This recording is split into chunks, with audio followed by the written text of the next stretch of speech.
Ready to get in the water. So after you talk about the mask, and you get up to I'm going to get in the water. Yeah. And you go. Okay.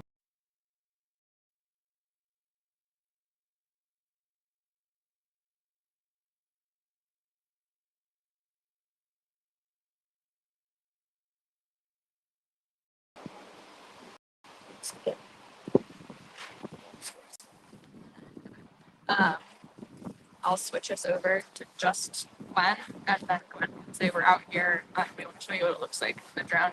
I will then cue to the drone open. It will then go back to Gwen and the underwater camera. When am I doing the drone thing? Like after you.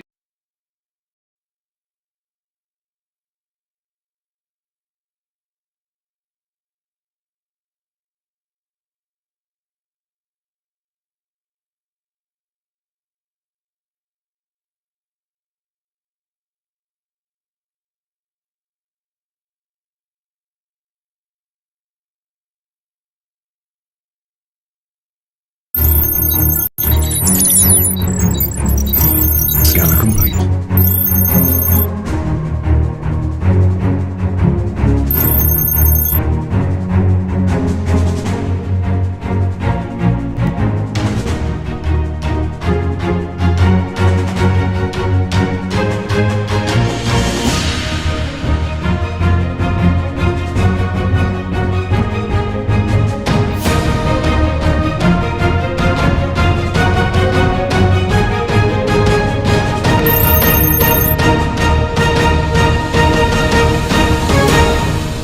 Mission completed.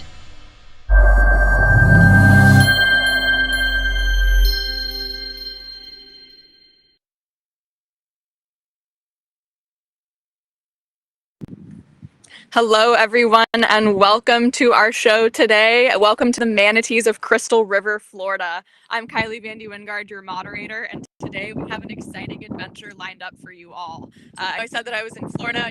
You might be looking at me wondering why on earth I'm wearing 3 jackets and her hair is blowing all over the place. When they told me to Florida, I also thought it was going to be warm, and I was lied to. So you're going to get to see a really exciting adventure today. We're going to dive into the world of ocean giants because today we're going on an epic journey to meet some very cool herbivores. Like I said, we're here in Florida's Crystal River, about an hour north of Tampa, the site of the largest aggregation of manatees in Florida.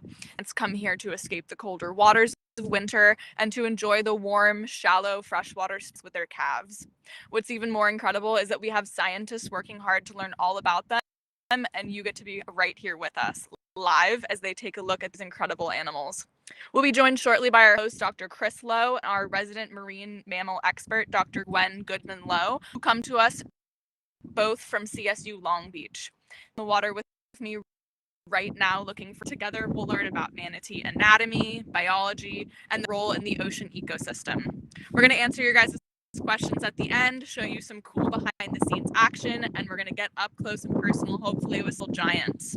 Just a reminder, as usual with these streams, we are out in somewhat remote places. If the stream doesn't look like your TV at home, as we are broadcasting with Starlink and we are physically on the water. All right, let's go ahead and let's take a look at what Dr. Lowe and Dr. Goodmanlowe are doing. Welcome, everybody. So here we are in blustery Central Florida, and it is blustery. It's cool. So I am here with Dr. Goodmanlowe, my better half, my smarter half, and our resident expert in marine mammals. We have a great team with us today. We have Leo, who is a NOAA youth ambassador over here. Hello. And then we have over here Delaney, who is one of our underwater camera people. We have Bethy, who's one of our safety divers. We have Captain Dan, also the behind ocean lab. We have our camera one, who's panning right now, Roxanne. There she is. So we're here to talk to you today about manatees. And trust me, I'm a shark guy. I don't know that much about marine mammals, and I'm always eager to learn. So what's interesting is today the marine mammals we're going to learn about are manatees. And manatees have a range that typically is restricted, right? They're not found up in the poles. So they're found where? Well, actually, manatees are a marine mammal. Let's start with that. So they actually are a marine mammal, but they're very marine mammals in that they cannot withstand cold water. They're the only marine mammal that has to be in water that's warmer than 68 degrees Fahrenheit. So in Florida, in the winter, as you can see, we're all bundled up. Water actually gets really cold, but they will migrate to these freshwater springs because the freshwater springs have a constant temperature of about 72 degrees Fahrenheit. So I only wish it was 72 degrees Fahrenheit right now because our weather person tells us that it's about 54 degrees, feels like 44 degrees, which is why we're all bundled up. So that's why we're where we are, which is called Hunter Springs Park. So I am really excited to see manatees, and we've been out the last couple of days looking for them. Visibility's been bad because the weather's not been great, but this area's a little bit clear. Yes. And I'm really excited about 72-degree water. Yeah. So what makes this program unique is normally when we're out in the water, we're wearing something like a mask and snorkel, and you can't talk very well underwater. So this, I'd be like talking, you wouldn't be able to hear me. But now using these OTS full face masks, I can talk to you while I'm underwater, and I'm going to be asking questions for sea manatees or other life that are in this area about what these animals are doing. So with this technology, I get to ask things from underwater, and I can actually hear you ask me questions. That's crazy. Isn't it? Yeah. All right, so Can't wait. I need to get warm. I can't I'm wait gonna for you get to in the go in water. the water. Okay. All right. Okay, so while he's getting set up, what we're going to do is show you some drone footage we took yesterday. So today it's too windy to fly the drone, but yesterday our drone got some really nice footage, aerial footage of the manatees in the water, resting in the water. So Kylie's going to show us some drone footage currently.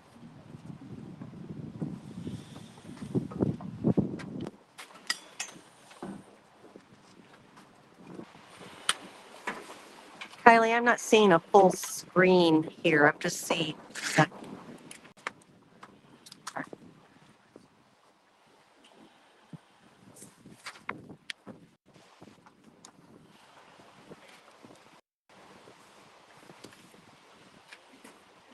All right, so Leo's going to take over for Chris while he's getting in the water. And Yeah, I setting have up. some questions for you. That sounds Yeah. great. So manatees are very large in size. Do they have a lot of blood? Does that keep them? So that's a great question. So manatees are huge, right? Yeah. And a lot of people say, I don't understand how big when they only feed on plants. But when you think about it, most of the herbivores on Earth are actually larger than the carnivores. Think about elephants and things like. And manatees actually evolved from an ancestor that was similar to an elephant. So they are very, very large. But the weird thing is that even though they look really fat, their blubber layer is only an inch thick. Oh wow. Yeah. And because of that, that's actually what makes them sensitive to the water, and they get something known as cold stress. So, but it's because their body is big, but their blubber layer is actually really thin compared to other marine mammals. And the other, even though manatees have little sparse hairs all over their body, they don't have a fur pelage or fur coat like other marine mammals do. And their blubber, like whales and dolphins, is not super thick. So that's what makes them very sensitive. Okay. And to grow to that size, obviously you need to eat a lot. What's their diet? Yeah. Yeah, all right, good question. So their diet is actually mainly plant materials. They feed on seagrasses. They're very efficient at digesting the nutrients that are in seagrasses. They eat coastal plants sometimes, but because they are their metabolism is high because they're actually a mammal, and because they're only eating plant material, they have to eat a lot. Yeah. Any idea how much they have to eat per day, Leo? No. Any guesses? Maybe 3 pounds. Wow, 3 pounds. How much do you eat per day? For your body weight? Think 10%, 1%, 5%. 5%. Okay, so manatees have between 15 and 20% weight per day. And because they get to be about 1,000 pounds, that means they're eating up to 200 pounds of plant Yeah, that's material a lot. per day. That's a lot of salad, Yeah. right? That is a lot of salad. 2 pounds. So, yes, they have to eat a lot to maintain that body weight, but it's material. They're actually the only herbivorous marine mammal that we have. So to eat all these plants, do they have teeth? That's a pretty good question. Yeah, they have teeth. Their teeth are some of the coolest in the marine mammal world, in my opinion, because they're only molars. So we have incisors, we have canines, we have molars, but their entire mouth is just molars. And because they're eating plant material, which is very rough, their molars, their teeth wear down as they're eating. Yeah. So what happens is they have a kind of conveyor belt for their teeth, where their teeth will start in the back like this, and they'll move slowly forward, forward, and when they get to the front, they're just little nubs. They actually have a really cool name for that. It's called molar marching.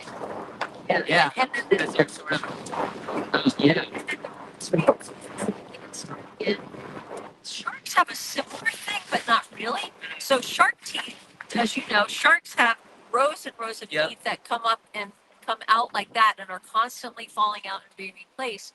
These are the only other marine mammal, or the only other animal that I know of where their teeth actually are falling out on their own. Because if you think about it, you know, we have two sets of teeth as humans, but once our adult teeth are in, unless you break it or you have to have a root Yeah, you canal or can't throw something, they it have back. to pull it Yeah. out, right? No other animal, like cats and dogs, they all have full teeth, but they have those two sets of teeth, and that's it. They're not using them and replacing them throughout their entire lifetime. So it's pretty interesting. Oh yeah, that's pretty interesting. So how many senses do they have? Can they hear, see like we do? Yeah, so great question. So as far as their senses go, they have 5 senses like us. So what are our 5 senses? I'm gonna pick up my little Mary the manatee prop here. Yeah, so we what are can our 5 touch, senses here? we can see, Touch, we yeah, can hear, we can feel, and eat. Yeah, which is taste. yeah, taste. Okay, so let's start with the senses. So they do not have very good eyesight. So this little prop right here, Mary the manatee, her eyes are pretty big on this stuffed animal, but their eyes are actually really small and they're extremely nearsighted. So for example, for a human, if we could see something at 60 feet away pretty clearly, the manatees would have to be 20 feet away to Oh, see wow. it. It's Yeah. very nearsighted, so they kind of need spectacle. So that's eyesight. Their sense of taste isn't very, um, isn't very great. They can't taste different things, a lot of different things like we can, and that's mainly because they're feeding on plant materials. They don't really taste. Yeah. So, for example, sea otters have favorite food items they can taste really well. Not they don't taste really well, but they have their sense of taste is really good. And so they actually have favorite food items. Different sea otters will say, I only like that, only like that. But with manatees, because they're really feeding mainly on plant material, their sense of taste isn't that great. Okay. Okay, so that's vision and taste. Their sense of touch, they have these things called vibrissae, which are right on the front here. And their sense of touch is actually the best sense that they have. They're so sensitive in their vibrissae. They have nerve endings all throughout the vibrissae that they can actually go up to another manatee, what I call snurfling, and touch each other with their vibrissae. And they can say, hey, that's Joe, or hey, that's Sally. So their sense of touch is actually the best. So we have taste, we have vision, we have touch, hearing. Okay, their hearing is interesting. So as you can see from Mary, you don't see any external ear flaps over here. It's all smooth. Their ear is, if you can see a manatee up close, their ear is just a tiny little dot, little hole, tiny, tiny hole. That's on their, back button here by this little wrinkle. And they can hear, but they mainly hear in the upper frequencies. So they don't really hear very well in the lower frequencies. So that's a little bit of an issue for conservation because boats typically put out kind of lower frequency sounds, and they don't really hear boats until they get really close to Yeah. Okay, so what did I miss? So we have vision, touch, Sorry. that's vision, hearing, taste. I think we covered all of them. Right? Yeah. Yeah. Okay. So manatees, they make squeaking noises. Is that for communication? Yeah. So squeaky noises, think about it. That's really high frequency, right? Yeah. So that's an indication that they can only hear in the high frequency levels. Yes, so they communicate with squeaks and kind of whistles and things like that. And mainly they are communicating with the moms are communicating with calves.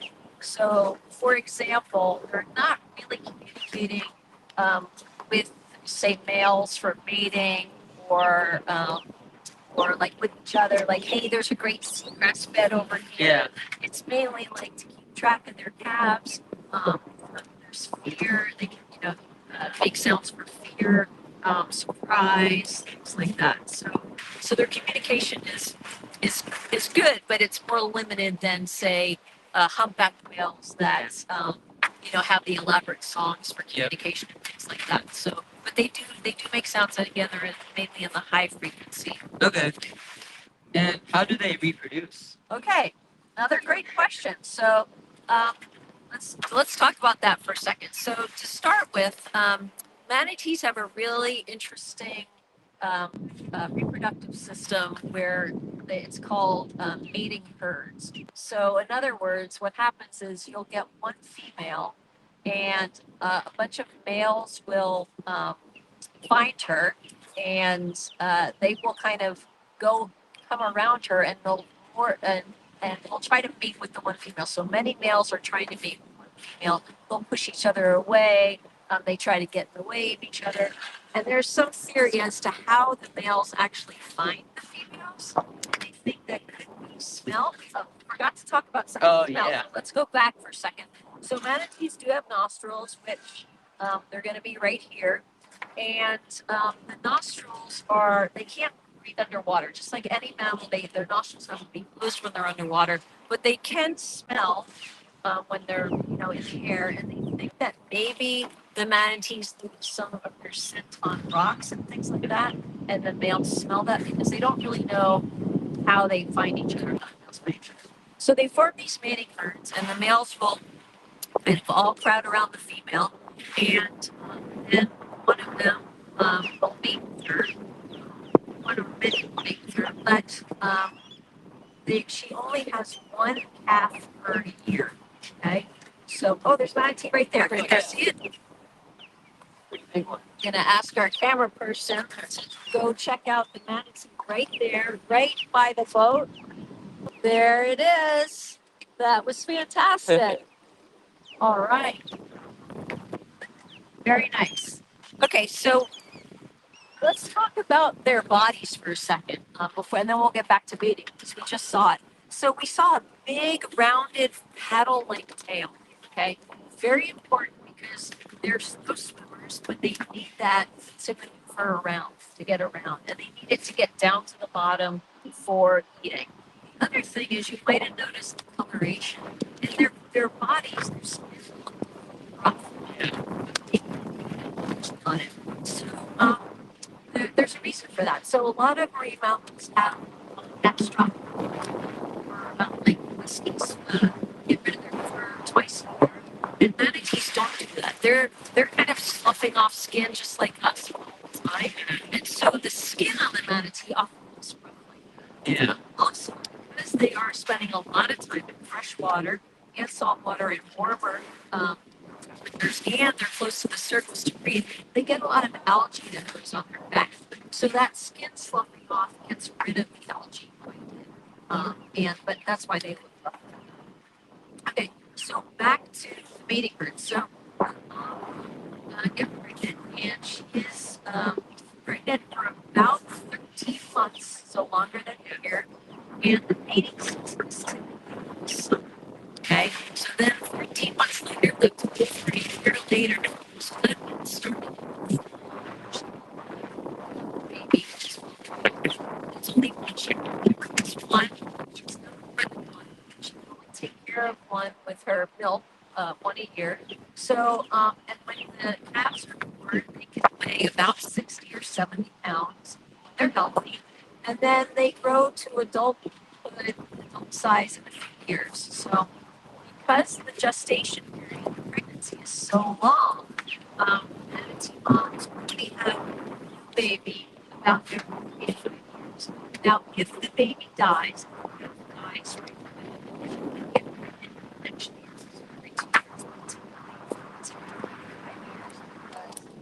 They need a rest. Because they need Yeah. rest, the baby is with them. She's taking care of the baby for 2 to 3 years. So it's been, a little while later, a year or two later, she'll be able to get pregnant again.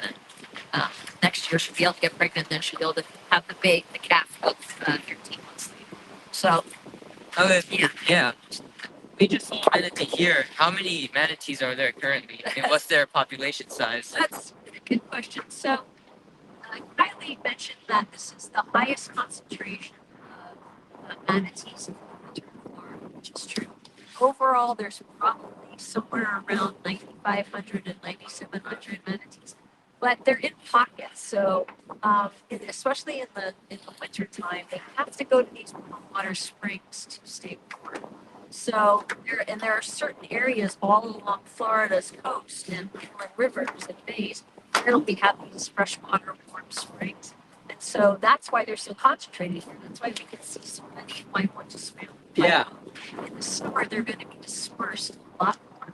They're going to be in bays, estuaries, but also along the coast. Never very deep, where their food is shallow. Yes. So they don't really dive much more than, say, 60 feet, maybe 20 feet. And they can also hold breath for about 20 minutes max, but typically it's every 3 to 5 minutes, which is cool for us. Here to the right, where we have the freshwater, warm water spring, you'll be able to see the manatee come up every 5 minutes to take a breath. So that's how you kind of see where they are. And remember, a lot of resting. So they're resting, they're feeding. Many, most of the day they're feeding or resting or conserving their energy because it's pretty. Yeah. And what are some threats that face the manatees?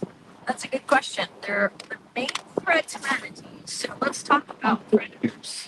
So in the ocean, what do you think the top predators are? Not for manatees, but for any. I mean, there's sharks, orcas, whales, copperhead chafe, Okay. tunas. Okay. Good. Yeah. Yeah. So anything kind of top of the food chain. Yeah. All right. So manatees, they, they kind of operate. Some people don't think they're very smart, but they are smart. So you would think that they would be, prey for lots of things like sharks, alligators, crocodiles. But actually, they don't really have that many predators for a few reasons. One reason is they're not really in the safe waters. They're in these freshwater areas. They call them their coast. The other thing is that you get alligators in freshwater. Why aren't they getting eaten by alligators? Alligators do not like things to eat things that are really big. So they like to eat things that they can swallow. And there's no way they can swallow them. Yeah. The other thing too is that it's pretty tough. And it's just too much. It would require too much energy for the alligator to put out in order to get eaten back. So in fact, the main threat to manatees are humans. So, but then there's a couple different things that are happening. For one thing, boats. So manatees are very slow. They don't react quickly. It doesn't mean they're dumb. They just don't react quickly. And so by the time they get near the coast, they don't have a lot of time to get down underneath the water. It takes them a while to get in the water. So, in fact, most of the manatees that I've seen in the water have some kind of propeller damage where they've gotten hit by a propeller. Now, most of the time, because of their fat layer, they can survive that. They just have marks on their skin. They'll have marks Yeah. on their skin, they'll have scars, but it can kill them also. So boat strikes is really the number one threat. Another threat that they have is something called red tide. So you've heard of red tide. Yes, yeah. You know what that is? Where there's a algae bloom and it makes the water turn almost red. Right. Yeah. And what's in the algae? Those red tides. They just Dangerous. yes. It is dangerous. and the algae blooms, they take over big part of the ocean, and they just take away from the biodiversity. Yeah. Okay. So a lot of red tide have toxins in them, and the manatees are swimming, with their mouths open. So they're not eating the red algae or the red tide algae. Yeah. And that actually is toxic. So 2021 to 22, they had what they call an unusual mortality event, and that was from starvation from a huge red tide bloom. So they get really sick from that. They can't eat. The red tide also affects their diet. They start to starve, and so they have an unusual mortality event. And the conservation organizations will go and try to get them and bring them into captivity to give them fluids and rehab them and feed them, and then back in the wild. But so number one threat is humans. Red tide, although that is not As common. it does Yeah. it happens in waves, but the problem with that is that it's also human induced. Yeah. Red tides are getting more frequent because of human activities like climate change, because the warmer it gets, the more red tides we have. Yeah. Also, freshwater runoff causes red tides in some areas. And so golf courses have freshwater runoff. Freshwater runoff also reduces their biodiversity. Climate change causes more pollution.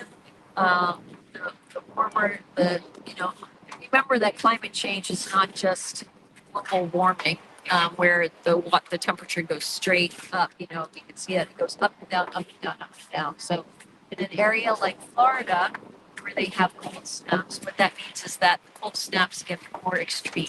So now you have more extreme, more frequent cold snaps. You also get more hurricanes from climate change. And during hurricanes, depending on what season it is, the manatees might not be in those protected areas. So now they have to travel to these protected areas. That means they have to expend the energy to get to these areas. It might not be as warm. So all of those things are issues that are really caused by humans. Okay. So number one threat for manatees are not natural predators, but actually us. Yeah. So we kind of talked about the conservation, but are there other efforts that we do to protect these manatees? Definitely, yeah. So we have a bunch of different acts. We have the Endangered Species Act, which was enacted in 1972. We have the Marine Mammal Protection Act, which was enacted in 1973. We have some Divers Coming Act, which is not an act. We have there's a bunch of different laws here in Florida, so that will protect the manatees. The designated critical habitat for manatees, where Roxanne and it just showed this little area right here. So you can see these buoys right here, and it says the area is closed. So snorkelers are allowed to go in there, but in order to do that, you have to watch a video to tell you how to act around manatees. You're not supposed to touch them. You don't speak to them. You don't dive down to them. And no boats or kayaks are allowed in these areas. And these are refuges that are protected and are right around springs. So there's all these areas, these critical habitat areas that have been protected from humans, so that we can't actually get in. A lot of acts. Hey Gwen, I hate to interrupt you, Oh, but sorry. Delaney's on a manatee right now. Oh, If you want to nice. look at the monitor, you're able to see it. All right. Could you talk us through kind of what we're looking at? Into the sun, so I can't really see. I can't see it. I'm sorry. Someone, but can you see it, Kylie? Can you point out something? Right. Gwen's having a little bit of hard time seeing the monitor, but I can see it. So you guys are looking at the face of the manatee. We've got Delaney in the water. It looks like the manatee's actually kind of curious and coming up to Delaney, which is pretty cool. Just like Gwen was talking about, they've got that algae all over their back, and then you can see the little bristles on the face. As Gwen was saying, we are in a refuge. So we, of course, are not chasing the manatees. We're letting them come to us.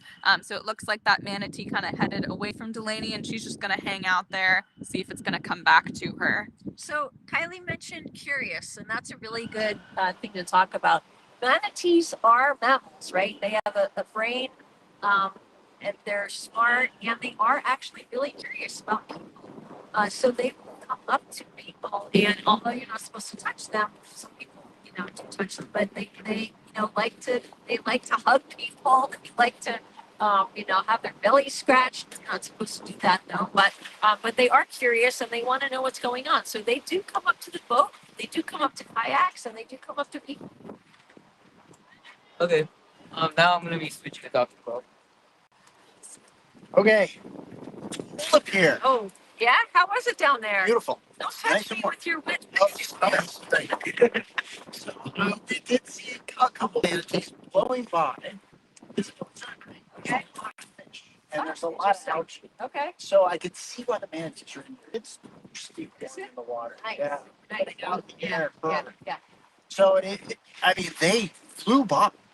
So Interesting. why would they move so quickly? Which way were they moving? They were going that way. They were going that way. Yeah. That's really interesting. I'm not sure why they would go that way because, as far as I know, that warm water spring is over there. Okay. So, but there Okay. might be more springs in this whole area. So they might have been moving to a different spring. Okay.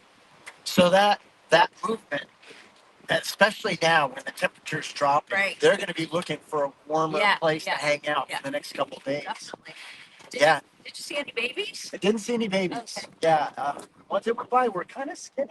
Were Kind they? of skinny. Yeah. Okay, interesting. So tell us anything about manatees and their health if they look skinny? Yeah, definitely. But they shouldn't be that skinny now. Usually they get skinny, in a different time of year, like right before they're mating, and also if there's a red tide in the water or something like that. So if they're sick. Yeah, if they're sick. Okay, But, all right. but they might look skinny to you just because you're not used to seeing them. Well, the ones I saw yesterday. Okay, Yeah, there you go. This one Yeah. looks skinny in Okay. comparison, All right, maybe. but it wasn't toddling. Yes. It was going. I do Wait, hear. let me just say one thing. Yeah. So they do get this cold stress syndrome, and when they get the cold stress syndrome, when it's too cold, it affects their immune system, and it does cause starvation. So maybe that one was really cold stress. Oh, okay. I don't That know. makes sense. Yeah. That makes sense. But I think the thing that I found interesting was there's so much food that they would like to eat. There's algae all over the seafloor.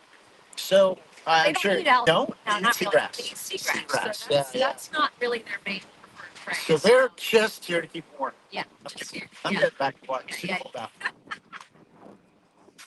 One thing I forgot to say about the reproduction, another cool thing about manatees is that they do have mammary glands because they're mammals. But instead of having the mammary glands on their tummies like cats and dogs and whatever, they actually have one little mammary gland here in their armpit. Moms, only the moms. Okay. So if you ever get to see a manatee baby, I have Barbara over there. If you ever get to see a manatee baby and it looks like it's just like attached to the armpit of the mom, it's because the baby is nursing. Oh, that's pretty cool. So that's what they're doing. They're actually nursing right there in the armpit. So, is this the time of year where we see a lot of moms and calves? Yes, because they're born in the summer and they're getting bigger and bigger. So yeah, they're born in the summer. The fall is when we should be seeing babies, a lot of babies, a lot of calves, Yeah. their moms. Yeah. Yeah. And they're trying to stay warm. Yeah. Because it's cold. And remember that there's not a lot of male taking care of the babies. So Really? it's not like other Uh, kind of animals. Well, I don't know any other animals. Maybe birds do that, but Sharks not. not No. sharks. Yeah. So maybe he was a little bit. But yeah, but the moms take care of the calves for the 2 to 3 years. So dads, they don't even know they're absent just- dads. They're baby daddies. Got it. So they're just they mate and then they're off. They're They gone. don't even know if they've had any babies. So do they move to different places? The males and females separate during certain times of the year? If they segregate? They don't segregate. They don't Yeah. segregate. Okay, so But- they hang out together. Yeah, I mean, but they're not really. I mean, they all need to be near these freshwater springs. Right. So they're not really. It's not like hammerheads where they're separate. Separate pods. Sure. Males go here, Right. females go right? there. And not like elephant seals, they do that. They're just kind of all together. And so if you look at the ventral surface of a manatee, you can actually tell the difference between How do you tell? so there's different orifices, different orifices. And so like in the male, the umbilical scar will be here, Okay. and the urogenital area where the penis comes out will be here. Okay. And in females, her urogenital area is going to be here. Closer to the penis tail. closer to the tail. So Okay. so yeah, hers will be here. So the closer they are together, and you can see them because they look like kind of like spots, but Okay. the closer they are together, it would be a male, and then if they're like that, it would be a female. Yeah. Okay. Yeah. All So right. that's how you can tell if you like saw that one come by. They went by so Yeah. fast. They went by There's so no fast, way. yeah. But sometimes they'll, when they're a little warmer, they'll be like hanging out, Yeah. with their bellies up. Right. Yeah. We didn't see any hanging out belly up No, today. no. Well, it's pretty. Blow by. It's very windy. Yeah. Very windy. So, what is the status of these things? Well, we've talked about that. Oh, Leo and I talked I about was in that. I couldn't hear. Yeah. So the population, they've had an unusual mortality event in 2021, 22, but they canceled that in March of 2022, and they seem to be holding steady, relatively steady. But there's always events that happen where we always have strikes, and if there's another red tide, that's going to bring the population down again. Okay. But in Florida, it seems like there's a lot of boats. There's a lot of people. Yeah. That must make it challenging for manatees to It is, find yes. places to feed, to get into where it's warm. But yet people want to see them. Right, Which is right. good, Yeah, right? yeah. I mean, it is one of the only places in the world that legally you can swim with manatees. Wow. So, especially in the United States, I mean, they're only found in Florida, but they do still let us swim with them, which is pretty amazing. Yeah. But- Because the Marine Mammal Protection Act, they're marine mammals, you have to stay feet away. Yeah. You have to stay 200 feet away. So the fact that we're still allowed to swim with them here is, It's pretty amazing. it's pretty amazing. Yeah, yeah. And I think it's good. People get a chance to see these animals. Maybe they want to do more. Exactly. Yes. Well, I'm waiting for the warmer part of climate change right now because this is not respect, but the weather does get more unpredictable as the planet continues to does, warm. yeah. So Got some real windy, cold weather today. do. Yeah.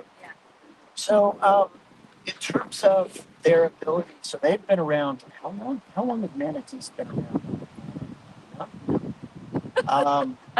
That's a good question. They've been around a long time. Yeah. Right, and Million they're, years. I probably missed this part. They descendants from Elephants. elephants, right? Right. Well, not elephants. They had a common ancestor. Okay. All right. So- Yes. Yeah, But they went back to the water. Right. Yeah. Yeah. So I mean, in other places, and not doing very well. There's different species of manatees. So it's some places they are. It's like, we have about 9,500. I think the Amazonian manatee population, I can't remember exactly, but I think it's like around 30,000. 30,000. Yeah. Wow. Yeah. Okay. So there are different species have different issues. Very, very interesting animals. Yeah. They just seem so efficient. They're just laying there a lot of times, just hovering. And I know they're most intense thing. Just sit in breath of air, Yeah. watching them come to the surface, Yeah. and then they exhale, and then they sink back down.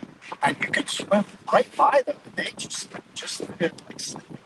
They are sleeping. They're doing a lot of rest right now. So all of that is to conserve energy. Yes. Yep, I'm ready to conserve some energy right now. All my energy is going into shivering, which is how this man is trying to stay warm. Me too. I wish I had some of that manatee. Kylie, do we have any questions? Yeah, guys, so we have a bunch of questions. One of my questions is why it's blowing so hard, why all my stuff is blowing away. But we do have a bunch of questions from across the country. So our first question is from a patient in Miami, which is pretty close to where we are right now. I really hope it's warmer there. They want to know, why do manatees move so slowly, and are they ever in a hurry? That's Oh, a good that's a question. great question. Okay, so if you think about it, because manatees are herbivores, they don't have to move quickly. There's nothing that they have to catch, right? They're not going for fish or anything like that. So they really don't have to move quickly. But they, as Chris said, that one was booking down past them. When they want to go. They can move quickly. They're very efficient swimmers, so they can move quickly, but they don't have to. So they're not really evolved as fast as dolphins or sharks or anything like that. So they remind me a lot of cows. Yes. They do. I mean, just their faces, the way they move, they seem like cows. Like, I'm gonna phrase here, but when the farmer rings the dinner bell, puts the grain out, they come running. Yeah. So I imagine they can really go. They can if they want to. I mean, look at their big rounded tail, right? Yeah. So Oh, I mean, yeah. that's a great It's a good propeller. propeller. That's a great fish. Are there any more? Of course, there. That actually is a wonderful segue because somebody in Salt Lake City wanted to know why they're sometimes called sea cows. I think we kind of answered that question. But another question from DC is what do manatees eat all day and how much food do they need to eat? All right. As I said before, manatees eat seagrass and sometimes coastal plants. And they need to eat about 15 to 20% of their body weight per day. So that means they're going to be eating up to 200 pounds per day since they weigh about 1,000 pounds. It's a lot of plants, right? It's a lot of salad. Yeah, that's a lot of salad. And that was right up. Probably talked about that. Talk about it. Yeah, crazy. Talked about it. So, yeah. Just a lot of silica and seagrass. Yes, That's yeah. really. Squares their teeth right Yeah. down. Wow, that's a lot of food. No cavities for them. No cavities for them. Those are great questions. All right. Well, I think that I ate about 200 pounds of biscuits and gravy this morning, so I'm basically a sea cow. Again, as you guys can see at home, I'm becoming more and more of an egg as we continue to blow away. Okay, someone in Orlando wants to know, where do the manatees sleep if they live in the water? They sleep in the most marine mammals, other than sea lions, are in the water 100% of the time. And so manatees, what they do is they go into a resting state and they can hold their breath for up to 20 minutes. And then they just come to the surface and probably still in some kind of state of sleep because it's innate for them to come to the surface. Then they just come to the surface slowly, take a breath, and then just go back down to the bottom. So remember, they're not found very deep. So water they're resting in very shallow water, so they don't need much to just take a breath and then go back down to the bottom. So now, we obviously live in pairs. We don't have but how do they do? It's just an innate ability, just like all marine mammals. But when they're resting, does their brain turn off? Or are they one of the ones that can turn off half their brain? They don't really know. Yeah, we don't know about manatees. Yeah. All right. There's dolphins and whales. Yeah, it's dolphins. And you know that sure. If you know the shores. And marine mammals. Yeah. I don't know if I can understand. Get that, or they're always really tired. That's why that. That's why they're so get out, slow. Get out of my way. I'm going to take it. All right, what else you got? All right. We have another question from Orlando. Orlando wants to know, how big can a manatee get compared to a person? And then somebody in, New York wants to know, are they friendly to people and other animals? So if the manatee was next to a person, how big would it be and would it be friendly? Okay, so manatees weigh about 1,000 pounds. Yeah. I am not quite that large, so I would say it's, if I'm 5 feet, it's, so maybe twice as long as me, maybe 2 times as long and quite a bit bigger. So they're much larger compared to humans. But the babies are smaller, so remember they're born at about 70, 80 pounds. And then, yes, they are friendly. They'll come up and come right up to the wall and go to different surfaces and investigate, but they're very, very sensitive, like you're saying, to see what those things are. And I hear they like to be stretched. They do. So, We're not supposed to touch them. no touching. Yeah. I'm a big no touching policy person when it comes to animals. Right. But that's because their skin flicks off. Their skin flicks off, so they want to get that skin. exfoliate. Yes. They need an exfoliating Yeah, exactly. brush. Yes. Yes. So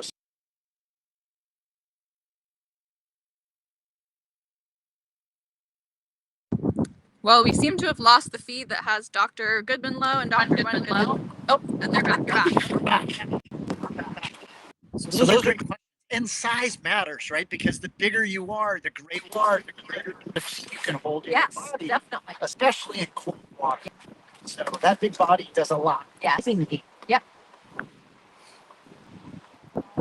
Okay. Got one last question. Somebody in Dallas wants to know, what can kids specifically do to help protect manatees and to keep them safe? So it all starts with us, right? So remember, we are the number one threat for manatees. So you can educate people. That's always my number one thing is to tell people about the manatees, tell people what educate other people against harming manatees. And remember, besides voting is climate change and pollution and runoff. So talk about or figure out ways to reduce pollution. Plastic pollution is a big problem these days. Microplastics. Protecting seagrass beds. And protecting seagrass beds. You know, maybe frequenting if you're a golfer, frequenting golf courses that don't use fertilizer, because the fertilizers go into the water and create issues for the red tides and create issues for the seagrass, causes starvation. So pollution and education are the two things that you should really concentrate on if you want to try to help manatees. Yep. Yeah, and we should all want to help manatees. They're important. They keep our ecosystems, especially our marine ecosystems, healthy. Yes. And they're freaking. Yeah, they are. I'm a shark guy. I'm not even a fan of marine mammals, and yet I look at a manatee. Yeah. And the babies are cute. I was going to say, and you think they're cute, The don't you? babies are cute. They are cute. They have a cute little face.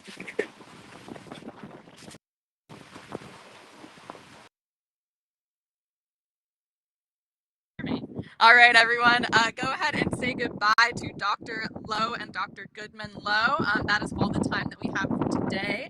We hope you guys enjoyed this. I enjoyed it so much, and I know that the researchers did, even though we are all freezing to our core. We're really stoked that we got you guys to see a manatee underwater, actually a couple manatees underwater. That was awesome. Thank you, as always, for tuning in, and stay up to date with on our website, on our email list with the shows that we'll have in the future. And that's all for now.